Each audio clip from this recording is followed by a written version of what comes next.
It's a good slogan. It's listed in both English and French. There's a story behind the hurricane as well. In 1939, the World's Fair in New York had unveiled there. Mm-hmm. As far as I've actually looked, it's only saying that it's a story and not like a real fact. It has old carriageway entrances, old slated flooring. There are crossed muskets that represent every country that had once raised its flag over the city of New Orleans. Apparently, it's super haunted. Now, I have a lot of thoughts and feelings about this. We know. Yeah. We know the way I feel about it. A lot of people have a lot of thoughts and feelings about this, though. And it's a big stop on tours. I mean, it really is. It's weird because I've taken a lot of ghost tours down there, and I haven't gone to Pat O'Brien's ever.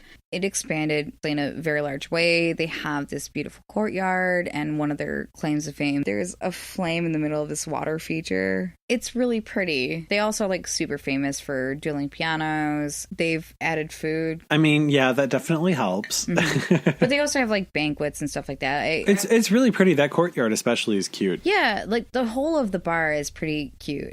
And as they've expanded, because they now are a chain to 3 separate places, they've actually tried to replicate the same decor in all of the other places. The wrought iron tables and chairs will be moved around in the courtyard. Oftentimes the employees will come out after they've been moved and be like, really? Because wrought iron is oftentimes they'll claim it's like ghostly forces, and sometimes the staff that are getting ready to go into work will realize that their vest, which was or still maybe is green vest, are suddenly missing or misplaced, and they'll find them later and be like, oh haha, you tricked me, you jerk.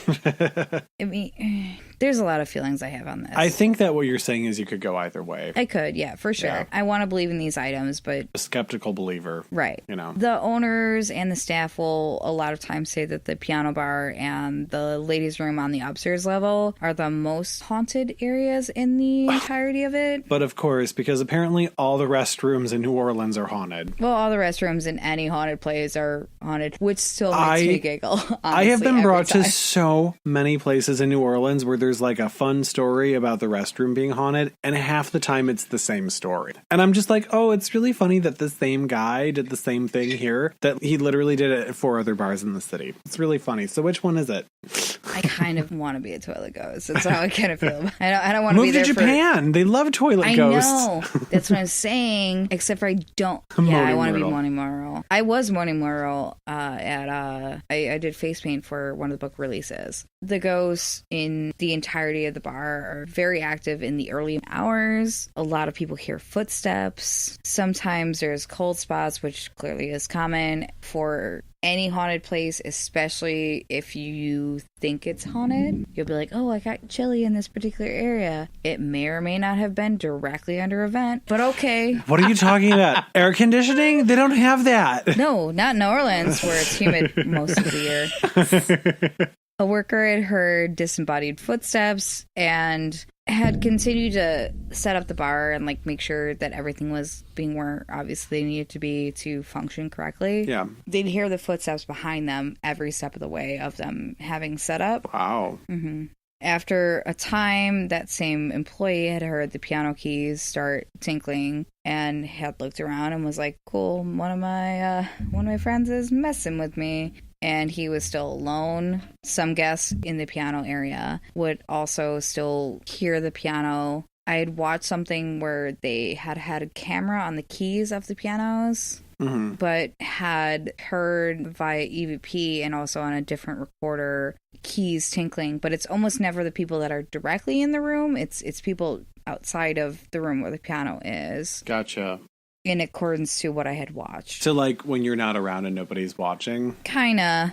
There's a theory that because there's the dueling piano part. Yeah. If you're going to sit at one of the stations, take a little couple keys, and then wait for a response on the other piano.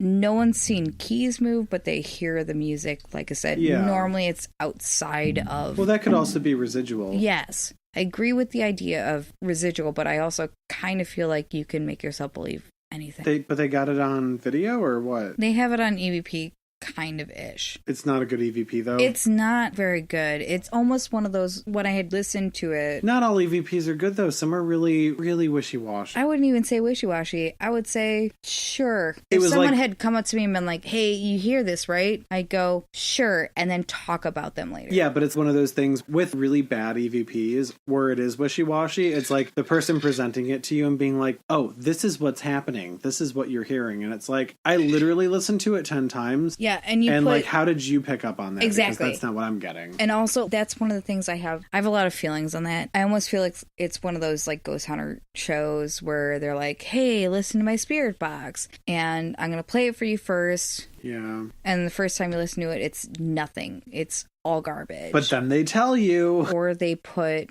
the subtitles below it. Yep. One of those little Disney sing-alongs when you're little, like, follow the bouncing ball. But they're morphing it into, like, they're shaping your thought of it into, Exactly. like, what they want it to be and what they want you to perceive it to be. Agree. Yes. And that's where I have massive issues with a lot of these things. Well, it's kind of like when people look at a photo that's presented to be spirit photography, and not all the time is it actually a photo of a spirit, but there could be a light or a reflection or any kind of naturally occurring anomaly in the photo, but your eye does something when it wants to believe that it is something supernatural that's called matrixing. And then what happens is you see what you want to see in the photo. Right. But you're doing that with your ears. Additionally, one of the more haunted areas is the ladies' room on the upper floor, apparently. Yeah. People think it may be some sort of past restroom attendant, worse afterlife. I feel nervous when other people are in the bathroom, just trying to hand me paper towels. I hate that. It horrifies me. I would never want to be that person because I know the stress that I get from it. It's apparently very frequent. People will hear footsteps following them into the restroom. Someone had written about an experience where they had thought their friend had come into the bathroom behind them. Not unusual for a ladies' room. Sometimes they try to go in groups. To summon Satan. In a bathroom. Well, when you run out of makeup and you're in a pinch. That's true. So they had thought their friend was coming in and had heard someone, quote unquote, rummaging around, and they had called over because they assumed that their friend was in the stall that the rummaging was in. Hey, what you doing in there? No answer. So the person just sat there and then called again and was like, what you doing? And there was rummaging both in the stall and then outside of the actual like stalls, but the door hadn't actually closed. And they were like, okay, my friend's being weird. Had gone to the bathroom, had gotten out of the stall, washed their hands, looked under all the stalls, no one's in the stalls, walked out and saw their friend sitting at a couch waiting for them to get out of the place. Oh, hey. And had said no one actually had gone in, but that's very commonly reported. Yeah. Workers on the third floor say that it's very eerie. A lot of them would say that they will not work alone, so they need like some partner or like a friend to come in when they're trying to set up. Yeah. Because they feel concerned. They've also seen shadows that will walk past in the hallways. Some have seen or heard doors slamming. They say that they see or hear two separate styles on the piano playing essentially a dueling piano where they're like, oh, no kidding, this is happening. And I'm like, is it? No.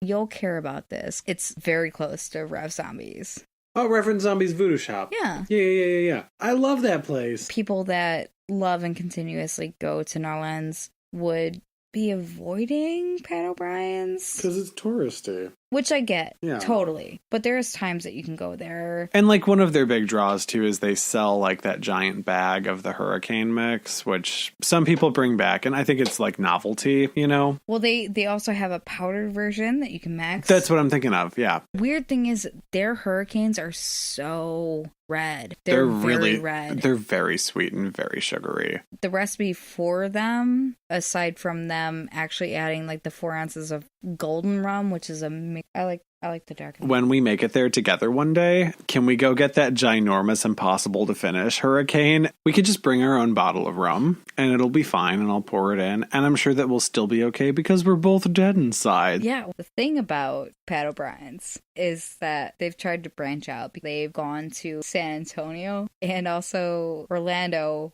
which must have happened after I had lived there. all of them have the same theme. So because they have other extensions of the original, the one in San Antonio apparently is also haunted.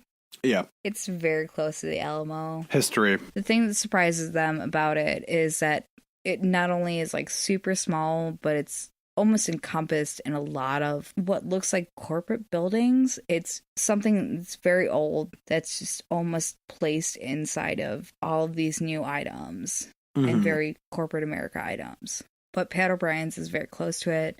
And obviously, because of horrifying strife in those particular areas, there may or may not be hauntings there because of the Alamo and like any of the fighting because before of that as well. Yeah, because I mean, there's history. One of the owners and a number of the workers in the San Antonio branch have caught complaints that there was a little boy in one of the upper windows during an event that was completely unsuitable for anyone under the age of 21. And every single time that they were like, hey, look, those rooms are sealed off, no one's up there. Yeah. The person would be like, hey, look, I saw it.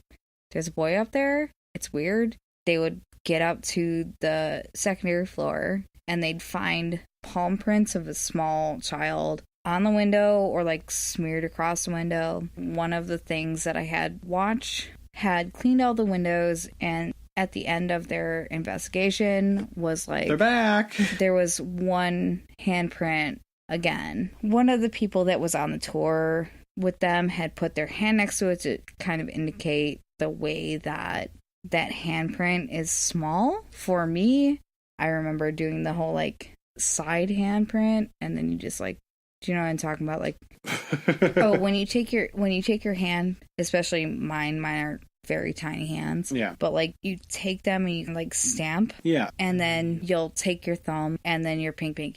You make a little handprint. It looks much smaller than you are. I know.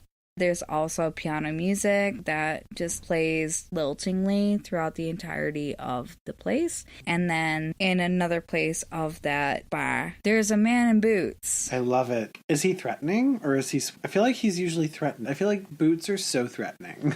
I feel like it's subjective. Well, I'm thinking of... Well, you know what it is? I'm going back to Mr. Boots from the Edinburgh Vaults. Because he's a butthole.